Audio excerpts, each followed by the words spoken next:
Cette semaine, quand j'ai parlé d'Arthur Porter, les conservateurs ont sorti une belle petite feuille bleue, différente des platitudes habituelles qui nous servent, où c'était juste écrit, il est plus là.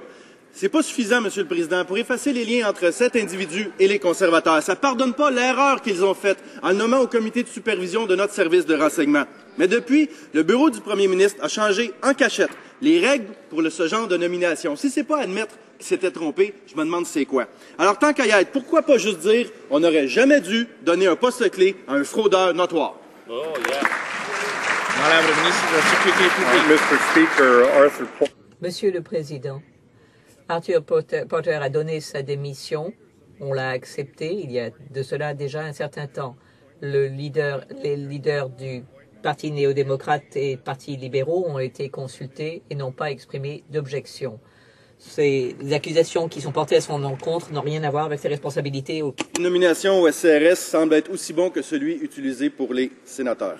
L'interminable succession de scandales et d'abus de fonds publics par les successeurs nommés par le Politburo conservateur semble pas avoir de fin.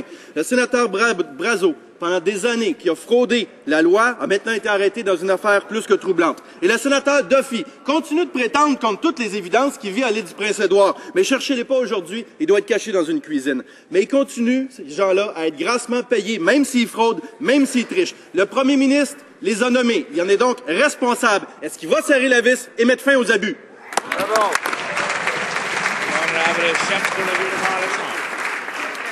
Well, Mr. Speaker, as you well know. Monsieur le Président, comme vous le savez, nous avons demandé au comité de la régie interne du Sénat de veiller à ce que les politiques du Sénat soient respectées et à ce qu'elles soient appropriées. C'est un processus qui suit son cours.